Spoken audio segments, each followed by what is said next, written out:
Behar and Rosario Marquardt are in our studios, along with a couple of their colleagues who didn't make it, who I've also become friends with through this process. And we're so lucky to have Roberto and Rosario here and here today, but also here working in Charleston to have the benefit of their expertise and their vision and their creativity. And I'm going to do a little brief reading of their biography just so everyone is familiar with who they are, and then turn it over to them. But before I do that, I want to thank our partners in this project. This whole public art master plan for the Greenway and the Bikeway is funded in part by the National Endowment for the Arts through the Our Town program, and the City of Charleston, particularly the Mayor's Office and the Office of Cultural Affairs and the Parks Department, who we work with on a regular basis. So I'm going to read this and then turn it over to Roberto and Rosario. Roberto Behar and Rosario Marquardt are founding partners of R&R Studios. They have taught, lectured, and served as visiting critics at major universities, including the Harvard Graduate School of Design, Yale, Cornell, Venezia, and the Ecole Polytechnique Federale de Lausanne, and have been visiting artists and fellows at the Getty Research Center in Los Angeles and the American Academy in Rome. Their multidisciplinary practice, weaving together visual arts, architecture, landscape, and the city, has been recognized with multiple awards and over 350 publications worldwide. They've been exhibited in solo and group museum shows in Buenos Aires, in Brussels, in Miami, the Madison Museum of Cultural Arts for public pleasure. And we're so thrilled that they'll be doing, making some recommendations for us around social sculpture here. There are exhibits in Denver, the biggest M in the world in Miami, the living room, their iconic Miami home turned inside out, which I think you've seen images of and you may see a little later. Squares in Mexico, Copenhagen, at Coachella. They've done 2 exhibits at Coachella in 2016 and 2018. They all suggest a world of possibilities where the fantastic becomes a part of everyday life. They're currently completing landmarks and public squares in Seattle, Phoenix, Coral Gables, and Puerto Rico. They have known each other since childhood. And they both received diplomas in architecture in Argentina and later attended the Institute for Architecture and Urban Studies in New York. In 2007, they published The Peace Project and later M, The Living Room, and Museum Works. These are published works of their artistic works. So we're so thrilled to have them. Roberto teaches at the University of Miami School of Architecture, and we're just so happy to have them here in Charleston. And so I turn it over to my friends, Roberto and Rosario. Thank you.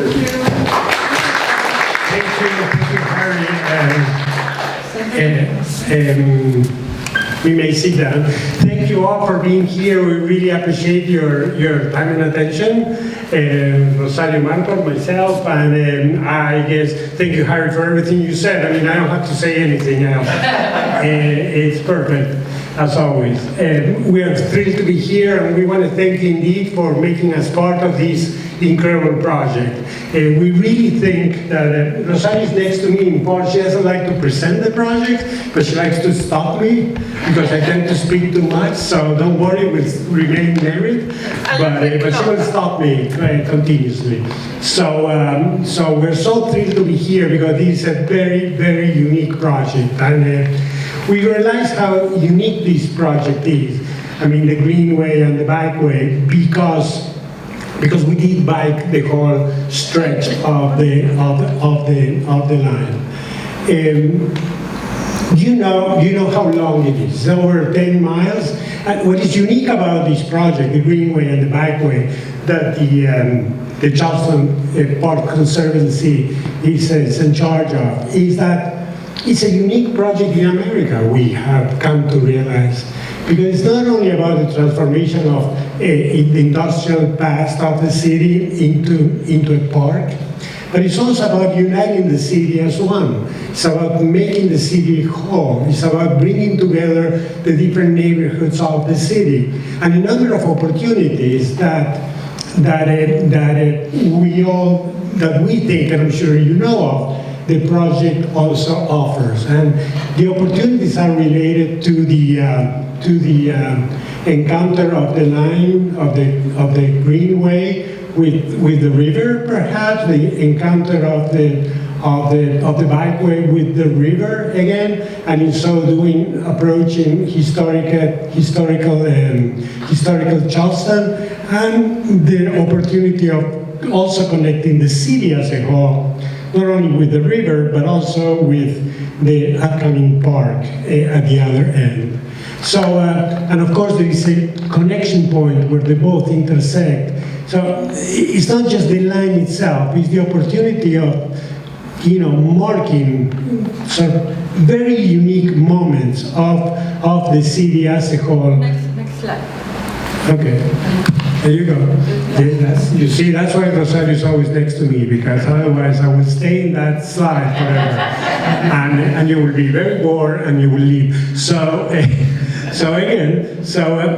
what we discovered is that there are basically three types of opportunities. And I'm talking now about the Public Art Master Plan, which we have been somehow working on with Harry, the Parks Conservancy, and a number of you. Bike the whole trail. Yeah, they are located as the bikeway meets the river, almost as the bikeway meets the river, where the pier is located.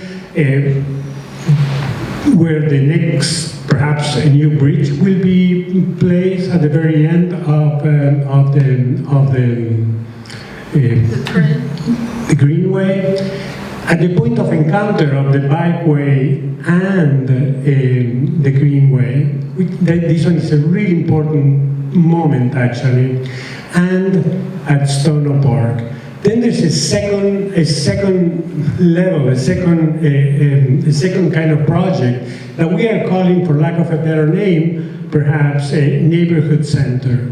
And the neighborhood centers are located, as you may see, for example, in St. Andrews, where St. Andrews School is located, where the tennis facility, the tennis center is located, and at University, where the university is located.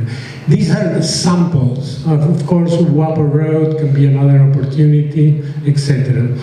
And then there is a third kind of opportunity that was pointed out by a number of you as something that is missing within the Greenway and the Bikeway, which is the opportunity to, the fact that one walks and walks, one runs and runs, or bikes, but at some point one may want to stop or meet a friend. And that is somehow missing, and it's a third category of opportunity that we're calling resting moments. So again, gateway or landmark projects, neighborhood centers, resting moments. Yes, let me add something. The landmark opportunities are more related between the trail and the city. The neighborhood centers are the nexus between the trail and the neighborhood around it. And the resting moments are within the trail, are just resting moments. But these are the three scales and how they relate to the surroundings. Yes, scales is the proper word. It's the word that Rosario just said. These are three different scales of projects. The resting moments are not marked.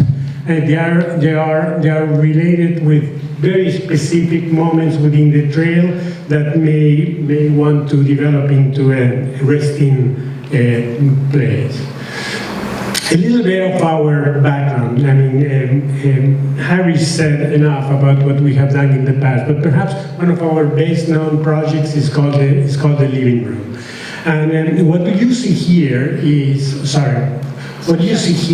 what the place used to be. A warehouse in the Miami Design District, a place that has become very, very, very popular today. And this was the initial project. a big-time developer and collector in Miami. I want you to do a fantastic project here. I have no money, but you're free to do whatever you want. And he was right. He's a very, very interesting guy. Greg Robbins is his name. And he did allow us to do as much as we were able to come up with. And the idea was to develop a new kind of approach to public art. One that is not about the object, but is about creating a memorable experience. And I call it deliberately a memorable experience because it involves each and every one that is confronted with the piece.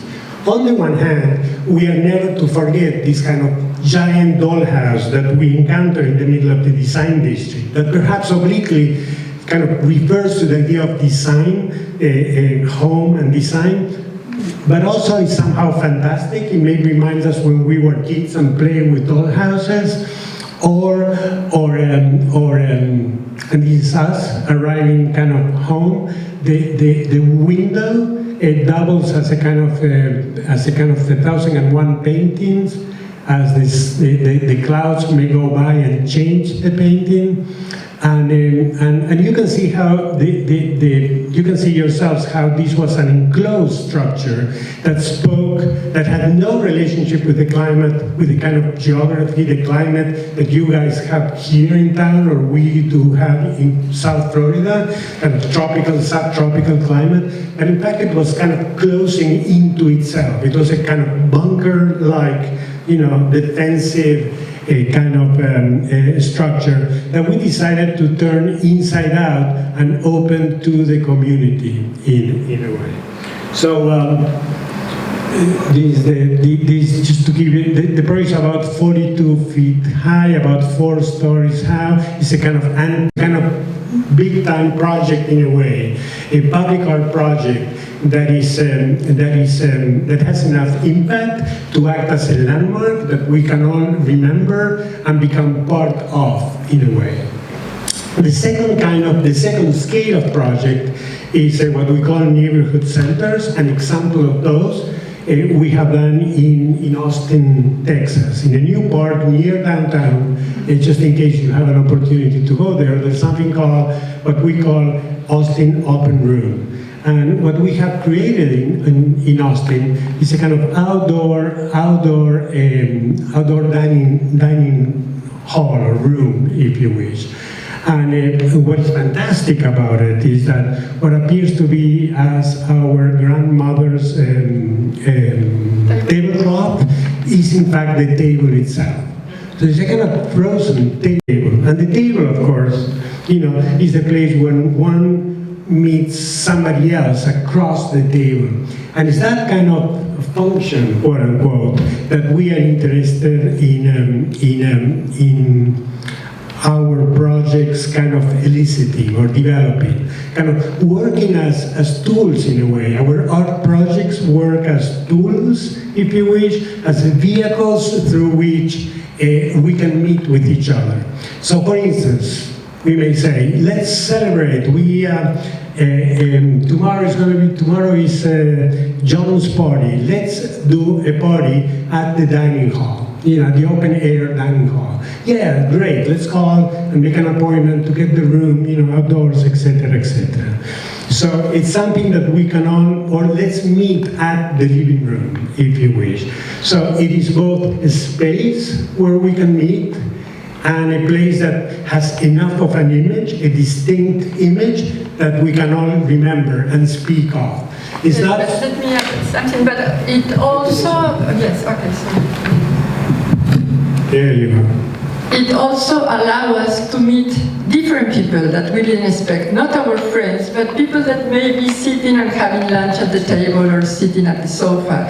So that is what we like about the social spaces, is that it's not, if you always go to the same restaurant, more or less you see the same people.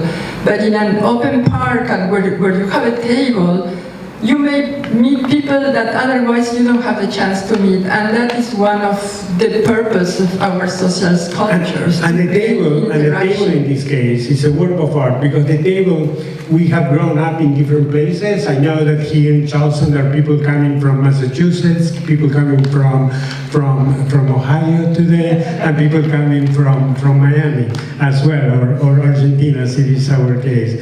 And what is interesting, we think, is that despite the childhood that we have not in common, we have many common memories, and that is perhaps our grandmother's tablecloth, where we may have had lunch at a very important, at Christmas or Passover, at an important occasion. And it's that tablecloth that is somehow frozen in memory that suddenly, making the fantastic part of everyday life, we kind of encounter in the project in Austin. I forgot to mention, when we look back, if you remember the first image or the second image with the different projects along the Bikeway and Greenway, we think of those projects as a kind of necklace of public social spaces. And that, in fact, it's bad that I forgot to say that, because that's the most important aspect of the public art master plan. The fact that we're thinking of the master plan, of the public art master plan, as becoming a kind of vehicles through which, within the Greenway, within the Bikeway, we introduce a kind of necklace, again, of social spaces, a new kind of public squares, if you will, kind of bridging from the city to opportunities around, or bridging from the Greenway or Bikeway to the neighborhood, as Rosario explained. But in order to do so, we wanted to discover something that belonged to this place and no other. And everybody knows about, or many of you I'm sure know about, Charleston doubling as the city in a garden, the city that sits on a garden. And we think that it's an important metaphor. Then again, between historic Charleston and West Ashley, there are interesting differences that we perceive as we spend time here. And those are, for instance, perhaps represented by the difference between and the pores in West Ashley. And that is to say that, the green, the importance of the green, the importance of flowers, the flowers that come from the gardens next to the piazzas in historic Charleston, and the flowers that come from flower pots. It's often the case in porches here in West Ashley. They are both, in West Ashley, they're much more open, to the passerby. The piazzas open into a private garden. The porches open into the sidewalk, into the street. And that to us is an important difference that speaks of the kind of friendly attitude, in a way, that West Ashley, the kind of welcoming and friendly attitude that West Ashley kind of presents, in a way. And that is what we like to celebrate with the master plan, to create like an open home along the trail. So like the porches, but in a different way along the trail. So, and to celebrate also the flowers. Yeah, and the flowers, you say, well, flowers, why flowers? Well, because flowers, not every town around the world has as many flowers as you guys have all around. And flowers are a symbol of friendship. Flowers is what my mother, and I'm sure yours, told the guys here, or the girls, hey, if you want to get a point, when you go to your girlfriend's house, you take flowers with you, and she will love you, and your mother-in-law will love you forever. So I remember my mother saying that, and it worked out for me, and I hope for the guys in the audience as well. In any case, flowers are a symbol of friendship, and there's many of those here in town, and we wanted to also use you know, the idea of the open home, the idea of the porch, the idea of the open home as a kind of, and the flower as kind of, we have a word that we use, as a kind of emblems, if you wish, of what we think we can base your social spaces upon. So we created something that we may call a kit of parts. So the kit of parts for the social sculptures public art master plan consists of two kinds of things. The first one is elements that define social space. And an element that defines social space could be the floor, could be, you know, a low wall or hedge that defines a room, and the landscape itself organized in a given manner. And then we have elements that activate that social space. And this is important because you have very different elements actually that activate social space. They go from landmarks that make the place memorable, let's meet at the clock, functional art, and most importantly, programming. So in a way, you need a combination of those landmark, functional art, and programming for a true social sculpture to be as successful as we all wanted. In West Ashley, if there's something missing, perhaps in West Ashley, is the public square. And why is it important? I mean, you all have kids that spend a lot of time in front of their screens, and they're not happy probably about it. But in part, they may not have as many alternatives as we had when we were kids. I remember I had a public square 2 blocks away from my place where we went with my brother to play soccer.